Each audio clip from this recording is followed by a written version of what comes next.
Hey everyone, this is Ethekos. Today I'm again bringing you my most favorite games of all time. Compared with last year's list, there are quite a few changes, since I've been playing a lot of new games. Also, over time, preferences and opinions do change. A few disclaimers before we get started. All games I mentioned in last year's list are still amazing games, even if they don't appear in this year's list anymore. Also, this is my opinion. Yours may very well differ. If it does, let me know which games you really love. Maybe you can suggest me my next favorite board game. Also, I'm only talking about games I've actually played, but that's a given, I'd say. Last thing, I'm not including pure solo games here. These will find their spot on my list with the best solo experiences I'll publish soon. Alright, with that out of the way, let's get into it. Actually, before we get started, there are a few games I want to highlight as honorable mentions. First up, there's Bullet, a game I thoroughly enjoy, but although it's good as a multiplayer game, I enjoy the solo mode a bit more. That's why I omitted it from this list. Same thing for It's a Wonderful World, a game I love but enjoy more as a solo experience as well. I also want to mention the amazing Megaland by Ryan Laukat just because it's so underrated and hilariously fun. Star Realms I have to mention as well because it's a great deck builder and the game I have played the most often with nearly 400 plays, but it just didn't make the top 20. Flamecraft is a very recent game with amazing components and really good gameplay, but I haven't played it enough to warrant it a place on my list yet. Maybe that'll change next year. It's a similar situation with Cthulhu Death May Die. It's an amazing game, but I need to play it more often multiplayer to really be able to rank it. Alright, and now let's get into my top 20 of all time, 2022 edition. Rank 20 is the Artemis project that I finally got to know this year. This is a game with a pretty cool theme. It is a dice placement and engine building game where you harvest minerals and energy on Europa, Jupiter's moon, in order to go on expeditions and erect buildings while training your workers. But the main draw of this game is the high player interaction, because not only can you go on expeditions together, but you can also push another player's dice to the right so that they get less rewards by cleverly placing your dice. This can be a really mean game, but the player interaction is truly unique. I can't wait for the expansion next year. I finally got to know Terraforming Mars, and this is a very unique game. There are a lot of rules to keep track of, it takes a while to play, the artwork is not amazing and the components are abysmal. And still I ranked this game so high. It rarely happens that a game can offset so many issues with the gameplay. And yes, the game deserves all the praise it gets because it is a really satisfying and unique engine builder. This game is a must play for people who don't mind complex games. And it's definitely possible it will climb my rankings even more the more I play it. Place 18 belongs to Role Player. This game just oozes theme. It's so wonderfully geeky. In essence, you're creating a Dungeons & Dragons character sheet including class, alignment and backstory. It is essentially a dice drafting game, and while it is fun, I would rank the base game lower. But the game really becomes so much better with the first expansion Monsters and Minions where you actually fight monsters with your character. This is a game I always like to play. The third expansion even adds familiars. What a great theme this game has. I really like this one. Number 17 is The Quacks of Quedlinburg. While I enjoy many different games, there are a few mechanisms I especially like. One of them is the push your luck mechanism, although I am really unlucky at playing games. The Quacks of Quedlinburg is a great one at that. You're constantly building up your bag by adding more and more helpful chips by brewing potions. And stop before they explode. This is a really addicting game. It's a game I play a few times and then take a break of a few months before I really long to play it again. It also has a lot of variety with two sides of the player board and a lot of different chip effects. Such a great push your luck game, one of my favorites. Rank 16 is Taverns of Tiefenthal. I absolutely love this game, which is why it is in my top 20 as of now. In this deck builder, you're trying to attract as many customers as possible into your tavern by offering mainly beer. I like the theme, but the gameplay is really good as well. One of the greatest things is that you can physically upgrade your tavern by removing and turning over specific parts of it. This is incredibly fun, but the gameplay is just as good. I haven't played the expansion yet, but it's supposed to make the game even better. It is also great that the game comes with multiple modules, greatly increasing the replay value. Rank 15 is Dale of Merchants. It's one of the most amazing deck builders ever. I have a full review and other videos on my channel, but let me say a few things here. This game not only has amazing art and components, but also a huge variety. You can combine the 26 decks almost endlessly if you have them all. The collection even offers character cards, trap cards and many more things to add to your games. Additionally, this game takes the deck builder conventions and changes them for the better. This is definitely one of my most favorite deck builders ever. An amazing game. Next up is a game I've been praising so often on this channel. It just won Spiel des Jahres 2022 and rightfully so. Cascadia is a tile laying game that is really simple but offers so many interesting tactical decisions nonetheless. It also adds 2 family modes to make it even simpler for people who don't play that many board games, so you can really play this game with pretty much everyone. A wonderful game with wonderful gameplay and wonderful art by Beth Sobel. This is truly a game that should be part of every single board game collection. Rank 13 is Aeon's End, another deck builder. Actually calling it just another deck builder would be really unfair. It is really special as it is a cooperative deck builder with great variety. You can pretty much play endlessly depending on how many waves and expansions you own. This game is hard to win, but boy is it satisfying when you do.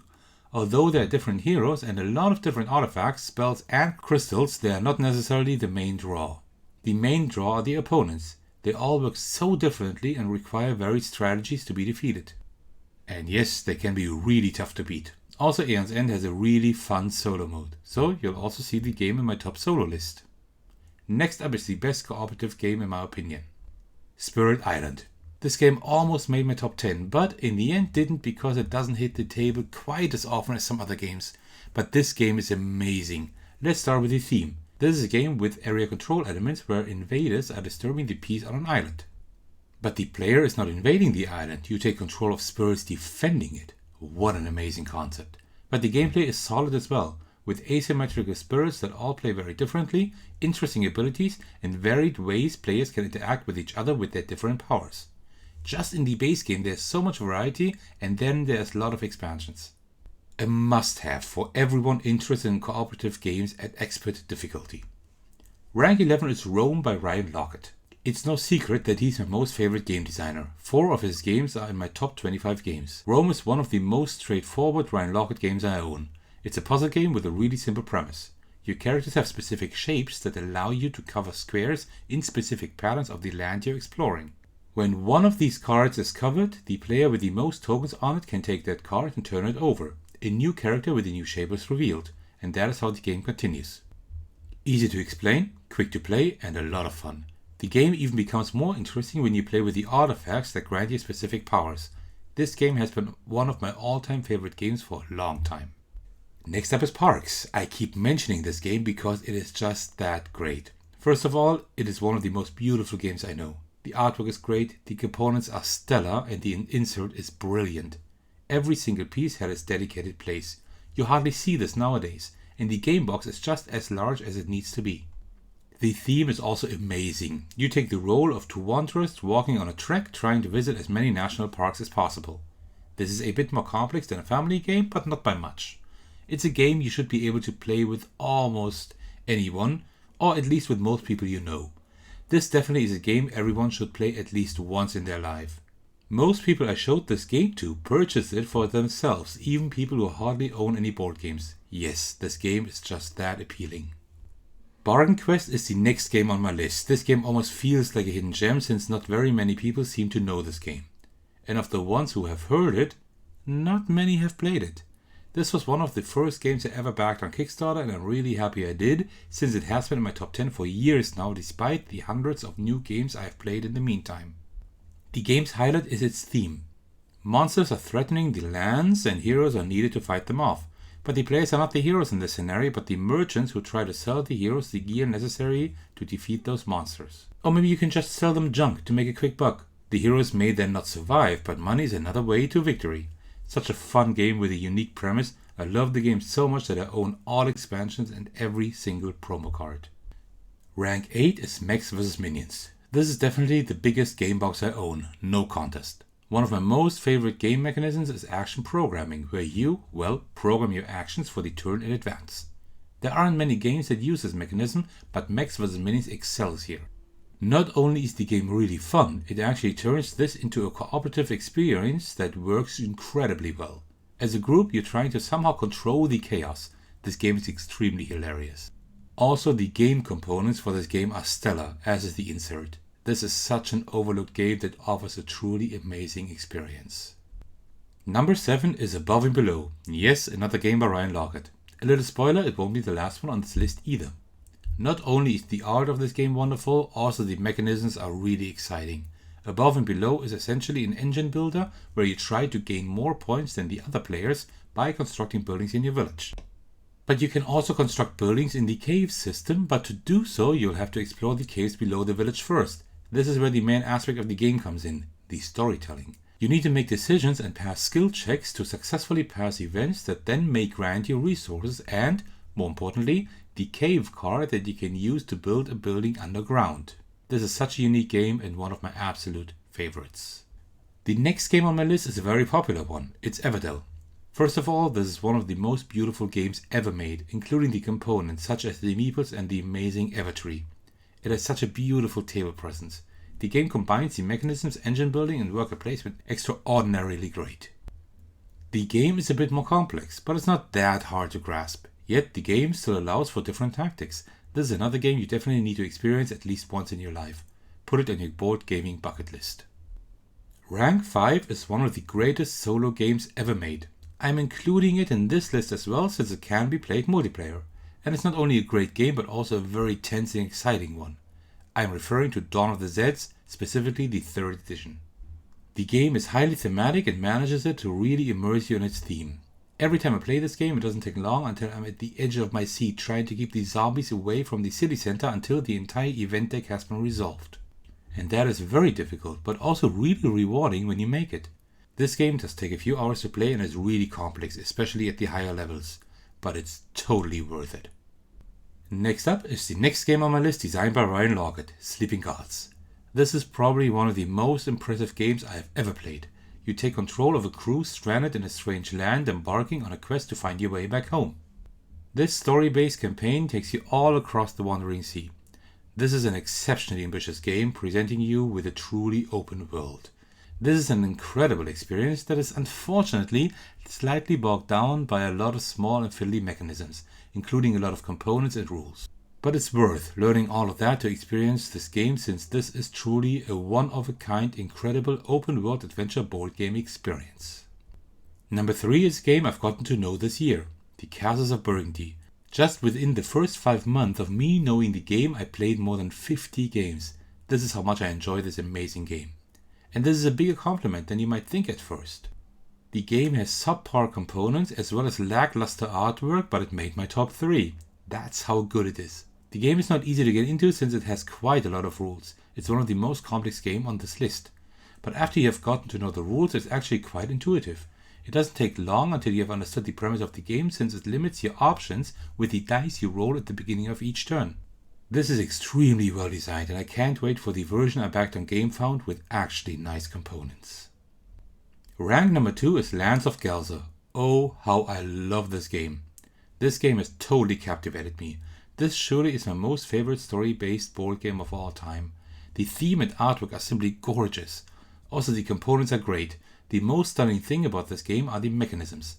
The card-based system works incredibly well and is really well thought through. Also, the skill system with the different dice works so incredibly well. I've played the game numerous times now and have to say that all the quests and side stories are truly wonderful. They are highly detailed and interesting to experience. This game oozes so much charm and personality. You can see how much love went into this and how much thought is behind this game. And let me mention another thing. Sami Laaksonen, the designer, added an encounter I'm a part of, so you can actually find Sir Thekka somewhere in the game. As of now, I haven't found that story yet, but I will not give up looking for it. This is an amazing game I can wholeheartedly recommend to everyone who likes story-based board games. My number 1 game is no surprise to anyone who has known me for a while. It's Wingspan. Of course it is. This has been my absolute favorite board game for 3 years now, and so far no other game has been able to dethrone it, although a few games did come close, especially Lands of Gelzer. I rated both games with a straight 10 on BoardGameGeek. Wingspan is a truly beautiful game with amazing components and great artwork. For me, this game is nearly perfect. The components and art are stunning, the theme is amazing, the gameplay is very fluid and the rules aren't too hard to grasp. This is a truly excellent board game and deserves to be at the top spot on my list. Congratulations, you've made it to the very end of my list of my most favorite board games of all time as of 2022. As usual, this list might change next year when I will revisit and re-evaluate it. And now I'm excited to hear your opinion. What are currently your favorite games of all time? Let me know in the comments. Maybe I'll get to know a game I haven't known before, and that would be amazing. Alright, thank you very much for watching in case you're still doing so. If you enjoyed this video, why don't you let me know by liking and commenting. Also, why don't you check out the other videos on my channel. And if you want to keep up to date with my videos, just leave a subscription. And if you'd like to hang out with me and my community, I'd love to welcome you to my Discord server. Alright, I'll see you over there. Take care everyone, and cheers.